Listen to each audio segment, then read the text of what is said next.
ఒక్కసారి ఊహించండి, తెల్లవారుజామున నది ఒడ్డునకు వెళ్లి చూస్తే పారదర్శకంగా ఉండాల్సిన నీరు ఒక్కసారిగా ఎర్రగా మారిపోయింది. రక్తంలా కనిపించే ఆ దృశ్యం ఎవరి గుండెల్లోనైనా భయాన్ని కలిగిస్తుంది కదా. ఇంతకీ నిజంగా ఇది ఏదైనా దైవ సంకేతమా, లేక ప్రకృతిలో జరిగే సహజ అద్భుతమా? మనం మొన్న తెలుసుకున్న గ్యాలిలీ సముద్ర కథలో సముద్రం ఎర్రగా మాట్లాడడం గురించి తెలుసుకున్నాం కదా. అలాంటివి మరికొన్ని కూడా ఉన్నాయి. ఇంతకీ నీరు ఎందుకిలా మారుతోంది? ఈ వీడియోలో అదే చూద్దాం. ప్రపంచంలో చాలా చోట్ల ఇలాంటివి జరిగాయి. ఉదాహరణకి చైనాలోని యాంగ్జీ నది ఒక్కసారిగా ఎర్రగా మారిపోయింది. ఆస్ట్రేలియాలోని కొన్ని సరస్సులు కూడా బ్లడ్ రెడ్ కలర్లోకి మారాయి. మన దేశంలో కూడా గంగా, గోదావరి వంటివి అప్పుడప్పుడు వింత రంగులు సంతరించుకున్నాయి. దీనికి అనేక కారణాలున్నాయి. అందులో మొదటిది ఆల్గీ బ్లూమ్. సముద్రాలు, నదుల్లో కొన్ని ప్రత్యేకమైన శైవలాలుంటాయి. వాతావరణం వేడిగా మారితే లేదా నీటిలో ఎక్కువ పోషకాలు చేరినప్పుడు ఈ శైవలాలు విపరీతంగా పెరిగిపోతాయి. వాటి రసాయనాల వల్ల నీరు ఎర్రగా కనిపిస్తుంది. దీన్నే రెడ్ టైడ్ అంటారు. ఇది మన కంటికి భయంకరంగా కనిపించినా కూడా చాలాసార్లు ఇది సహజమైన ప్రక్రియే.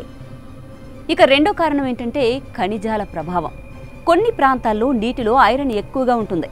ఆ ఇనుము ఆక్సిజన్తో కలిసిపోతే రస్ట్లా ఎర్రగా మారిపోతుంది. ఫలితంగా నది లేదా సరస్సు ఎర్రటి నీటితో నిండిపోతుంది. మరొక కారణం కాలుష్యం. పరిశ్రమల నుంచి వచ్చే రసాయనాలు, వ్యర్థాలు నీటిలో కలిస్తే కూడా వింత రంగులు వస్తాయి. ఎర్రగా, ఆకుపచ్చగా, నల్లగా కనిపించే సందర్భాలు ఉన్నాయి. ఇవన్నీ మనం కొన్నిసార్లు చూస్తూ ఉంటాం. ఇక చాలా సందర్భాల్లో ఎరుపు ప్రమాదం కాకపోయినా కూడా కొన్ని సందర్భాల్లో మాత్రం చాలా డేంజర్ అని సైంటిస్టులు అంటున్నారు. ముఖ్యంగా రెడ్ టైడ్ వల్ల నీటిలో ఆక్సిజన్ తగ్గిపోతుంది, చేపలు చనిపోతాయి. కాలుష్యం వల్ల మన ఆరోగ్యానికి కూడా ప్రమాదం ఉంటుంది. ఇటు మతవాదుల దృష్టిలో ఇది దేవుని సంకేతమైతే, ఎప్పుడైనా గంగా నది వింత రంగులోకి మారినప్పుడు చాలా మంది గంగమ్మ కోపమని అనుకుంటారు.